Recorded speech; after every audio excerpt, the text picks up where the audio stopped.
não parar, não precipitar e não retroceder. Então dizer para esse cara, sabe quando nós vamos parar? Nunca. Nunca na sua porca vida. Né?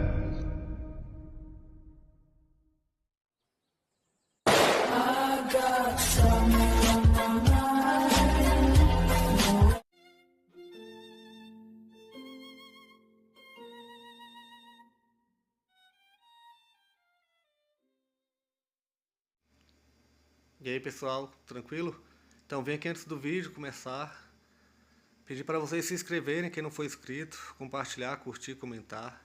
Quem puder seja membro do canal, que isso ajuda bastante. Tem também o link do Apoia-se. Quem puder ajudar nosso canal e apoiar financeiramente vai ser muito bem-vindo. Mas o mais importante é transmitir o conteúdo e os conhecimentos do professor Olavo de Carvalho para mais e mais brasileiros. Então compartilhe e ajude aí nossa causa.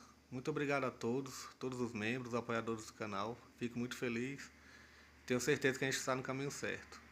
Então fiquem com o vídeo e até mais. Valeu! Por outro lado, existe a possibilidade da semelhança enganosa. E essa possibilidade é uma coisa importantíssima para nós, porque a semelhança enganosa é uma semelhança parcial. Portanto, ela é o quê? É uma analogia. É a mistura de semelhanças e diferenças que, num primeiro instante, estão indistintos. Portanto, a semelhança e a analogia são elementos da estrutura da realidade, da estrutura do mundo. Não é isso?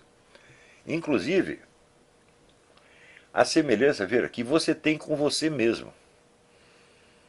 Não é isso? Você, com a idade em que você está, você não sabe que tem aspectos seus que são parecidos com os da sua infância e outros que são diferentes? Por exemplo, quando eu tinha 2 anos de idade, eu não precisava fazer a barba, agora eu preciso. Mas a cara permanece estruturalmente a mesma. Não é isso? A pele envelhece, uma série de coisas muda, mas você sabe que tem uma semelhança. É mais ou menos uma analogia. Quer dizer, você mesmo é análogo a você mesmo em outras épocas. Né? Ora, se nós dependemos da analogia até para nós identificarmos a nossa própria continuidade temporal, quanto mais não dependeremos dela para perceber tudo o mais. Então, todo o nosso conhecimento se baseia no seguinte: semelhança, diferença e analogia. Esses são, portanto, não há uma explicação do símbolo como fenômeno cultural.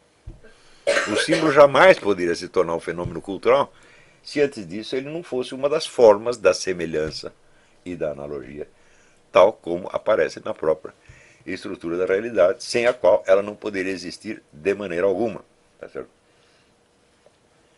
Então, eu assinalei ali algumas maneiras diferentes de você interpretar o símbolo.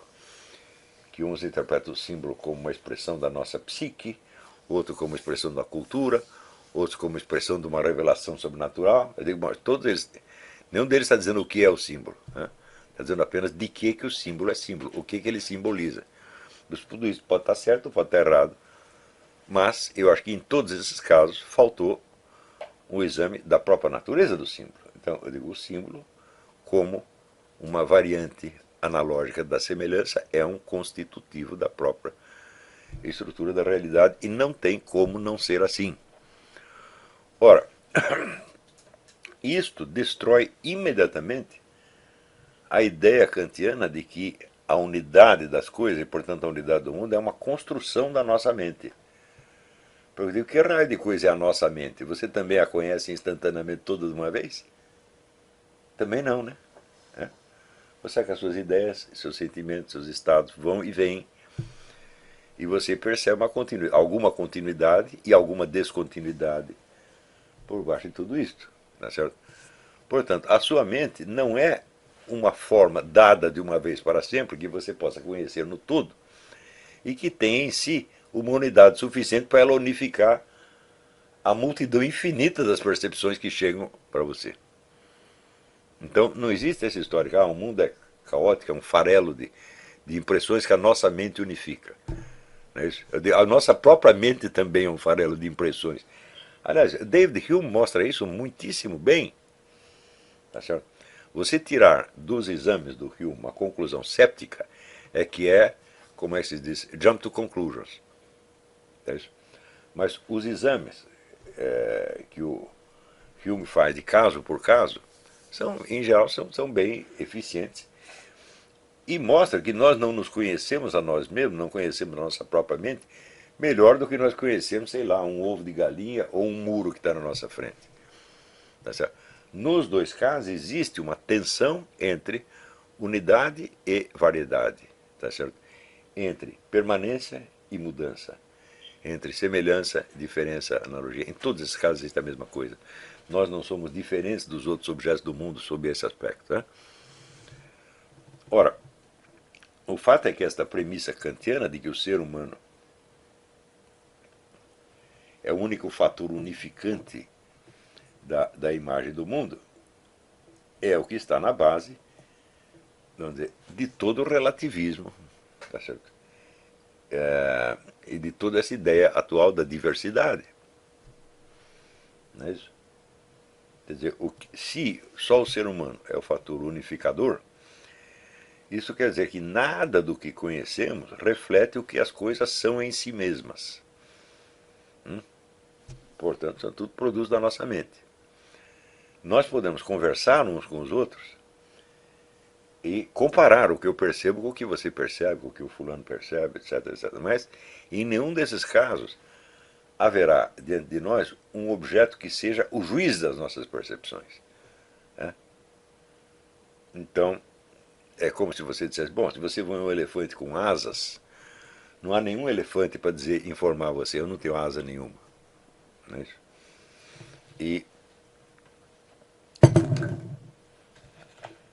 Então, isso quer dizer que o ser humano se torna a medida da realidade e o juiz de toda a realidade.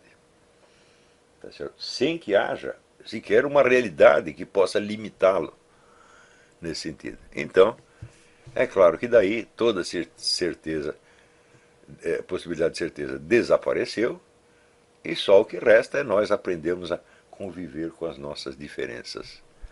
Diferenças que podem se multiplicar indefinidamente, tá certo? Sem que ninguém jamais possa dizer eu tenho razão e você não tem. Isto é a forma da cultura contemporânea. Toda ela é baseada nisso. Não é que haja uma filosofia relativista que está se impondo. Não. Se você, por exemplo, não acredita em relativismo, se você, sei lá, você é um católico dogmático, etc., que acredita que a verdade absoluta está no Evangelho, você é católico ou evangélico, protestante, acredita a verdade absoluta no Evangelho, fala, não adianta nada você acreditar nisso, porque no contexto geral você é só mais uma perspectiva subjetiva que se confrontará com as perspectivas subjetivas dos outros. Não adianta você dizer que a sua verdade é absoluta, porque os outros vão ouvi-la como relativa. Está entendendo? Então, isso quer dizer, o relativismo e o confronto inesgotável de perspectivas puramente subjetivas é a forma da cultura contemporânea. Ela é isto, pelo menos desde o século XIX. Na verdade vem antes, mas pelo menos desde o século XIX nós vivemos no mundo da diversidade e do relativismo, tá certo? E da diversidade e do relativismo nós caímos então para o problema seguinte: se todas as opiniões mais ou menos se equivalem, se todas são subjetivas, etc., etc., então toda a ação no mundo é impossível. A não ser que você invente um outro critério de ação que não é baseado na posse da verdade, é baseado em alguma outra coisa. Então entramos aí no Richard Rorty. Nós não podemos arbitrar as nossas diferenças, mas nós podemos persuadir as pessoas a falar como nós e, portanto, a pensar como nós.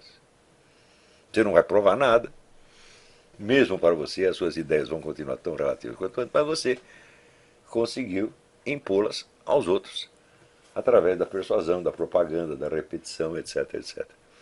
Então entra aí, evidentemente, em toda a nossa discussão, um fator totalmente extra-filosófico e até extra-racional, que é o poder de persuasão, não só do indivíduo, mas de grupos inteiros, poder de persuasão que, por sua vez, dependerá de fatores que não têm absolutamente nada a ver com a natureza da discussão, por exemplo, o quanto de dinheiro ele possui para ele poder contratar mais pessoas falando da mesma maneira. Então, é claro que então caímos no reino da irracionalidade total e é claro que existe a persuasão amigável, friendly persuasion, como naquele filme do William Wyler, mas existe também, vamos dizer, no caso de o sujeito querer economizar o tempo, ele apela ao método stalinista, nazista ou islâmico. Bom, ou você fala do jeito que eu estou falando, ou nós se matamos. Falo, não há coisa mais persuasiva no mundo. Imediatamente o sujeito muda de fala e acaba mudando de ideia. De tanto repetir a mentira que ele ouviu do outro, ele vai acabar acreditando. Ele tem que acabar acreditando, coitado.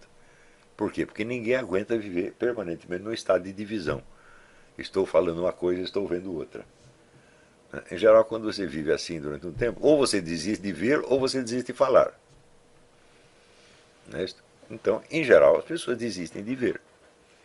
Por quê? Por causa de uma tendência letal da mente humana. Essa tendência é o seguinte: é 1000 vezes mais fácil você acreditar numa mentira do que na verdade. Mas muito mais, 1000 vezes assim, é cálculo otimista.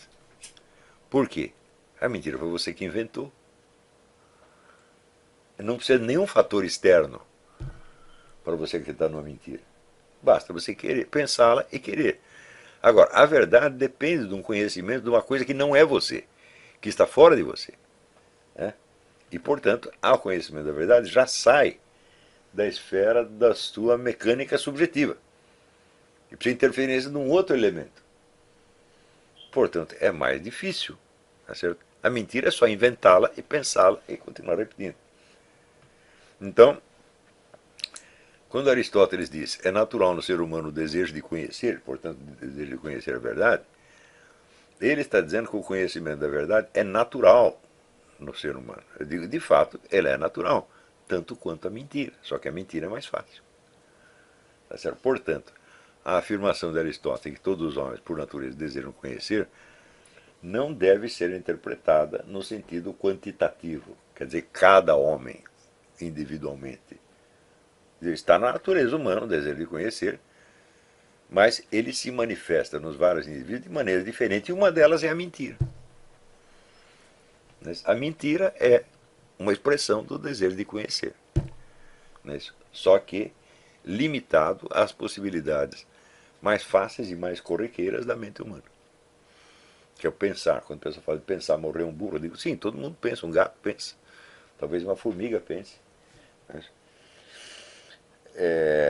Então, o pensar, como dizia o São Vítor, é apenas transitar de uma ideia a outra. Eu digo, quem é que não faz isso? Nós estamos fazendo isso o tempo todo. Tá certo? Então, o pensar não exige, de fato, conhecimento nenhum. E, portanto, ele não exige nenhuma referência a um objeto. Todos os objetos do pensamento foi você que criou, você que os pensou. Então, na esfera da mentira, você está girando, vamos dizer, dentro da órbita do seu próprio poder já constituído. Você não precisa ir além disso. Tá certo?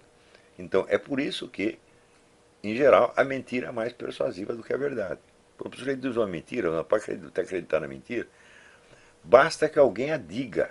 Presta atenção. E para você acreditar numa coisa por ser verdade, não basta ouvi-la, você precisa se referir a um objeto do que ele está falando. Portanto, é uma operação mais complexa. A crença na mentira é imediata e fácil, basta ouvi-la e você repete.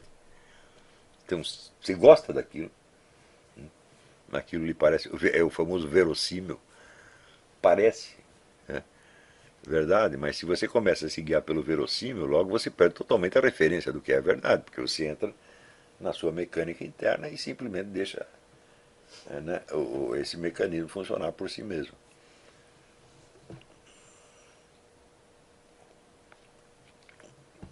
Então, todos os homens têm, sim, o desejo de conhecer, mas isso não quer dizer que todos os homens tenham a habilidade, certo? Ou o desejo de pagar o preço do conhecer. Então, isso aí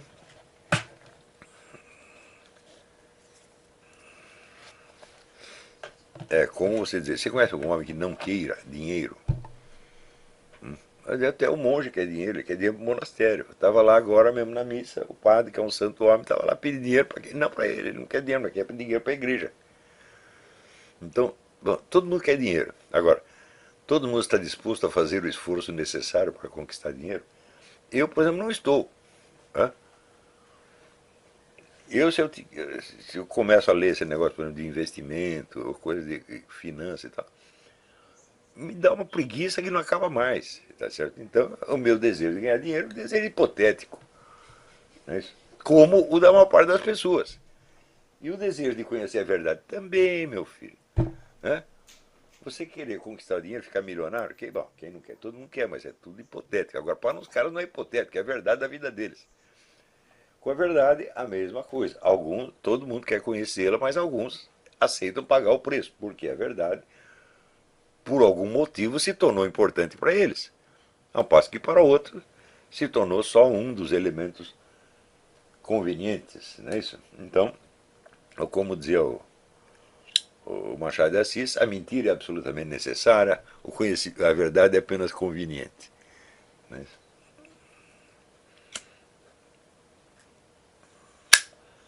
Então, quando nós observamos a nossa experiência de conhecer, de pensar, o nosso modo de nos enganar e de depois corrigir o erro, etc., nós chegamos a uma série de conclusões e ficamos às vezes espantados em perguntar por que os filósofos do passado não perceberam isto? Como é possível não perceber? Por exemplo, não perceber a presença, quer dizer, invencível do elemento tempo em qualquer percepção. Não é isso? A única coisa que pode ser percebida instantaneamente é uma essência. Nem mesmo a forma atual de um ser você pode perceber. O que quer dizer atual? Quer dizer presente. Quer dizer, por exemplo, presente durante quanto tempo? Se fosse uma fração infinitesimal de segundo, você não o perceberia. Entraria no que nós chamamos subliminar, que é aquilo que está abaixo do umbral da consciência. Então, não há percepção nenhuma sem transcurso de tempo. Não é isso? Nem mesmo a percepção da forma atual presente de um gato. O gato está dormindo. O que quer dizer está? Quer dizer que permanece dormindo. Não é isso? Porque se ele estivesse dormindo durante uma fração de segundo, imperceptível, você teria claramente a sensação de que ele está acordado. Porque você não ouviu dormindo. Né? Então, se a percepção exige tempo, ela exige, então, a memória. E a memória é o quê? É a capacidade de você, no momento presente, refazer mentalmente uma experiência que você teve antes. Tá certo? A memória também não funciona assim, sem mais nem menos. Você precisa fazê-la funcionar e você só faz se você quiser. Portanto, é incrível, assim, quando você lê René Descartes, ou Kant e tal, ver que eles fazem a abstração de um treco chamado atenção. Qual é a filosofia kantiana da atenção? Não existe. Qual é a filosofia cartesiana da atenção? Não existe. Mas eles falam de percepção e conhecimento sem levar isso em conta. Então, quer dizer, a atenção continuada supõe um jogo que se dá no mesmo momento entre a percepção e a memória. Se você não articula a percepção com memória, bom, você não percebe a coisa nenhuma. Não é isso? Então, isso quer dizer que, a rigor, não há percepção instantânea. Eu uso a palavra percepção para falar que você percebe a essência, mas aí no caso não é bem uma percepção, é uma intelecção. Intelecção instantânea existe, sem sombra de dúvida. Ela pode se perder no instante seguinte. Quer dizer, quando você percebe uma essência, é na hora ou é nunca, não tem como perceber de pouquinho. E aquele instante, aquele momento, ele se fixa na sua mente, por quê? Porque a forma da essência é permanente, é imutável. Então é fácil você repeti-la. Nessa hora que eu percebi a essência gato, eu posso voltar a pensar nela a qualquer momento. Eu digo, mas e este gato que eu estou vendo? O gato que eu tenho na memória já não é o mesmo que está na minha frente. Por exemplo, ele estava roncando, agora não está mais. Como é que eu sei que é o mesmo gato? Então, toda a ideia moderna, essa ideia presidiu a filosofia moderna, de que o ser humano, o sujeito cognoscente, é o princípio articulador da forma do mundo, está 100% errada. Eu não posso ser princípio articulador de coisa nenhuma, porque eu sou apenas mais uma coisa que está sendo articulada com as outras naquele mesmo momento. E o modo da articulação, só existem esses dois. Vamos dizer, é o círculo de latência, no que diz respeito ao objeto, e a perspectiva rotatória, no que diz respeito ao sujeito. Não há outra. Ou seja, todas as nossas percepções são ao mesmo tempo incompletas e em curso de completar-se. Sempre assim. Isso se refere não só à percepção sensível, mas também ao próprio pensamento e à própria cadeia lógica. Então eu vou ler aqui.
Chegamos a mais um final de uma aula, de um vídeo. Espero que tenham gostado.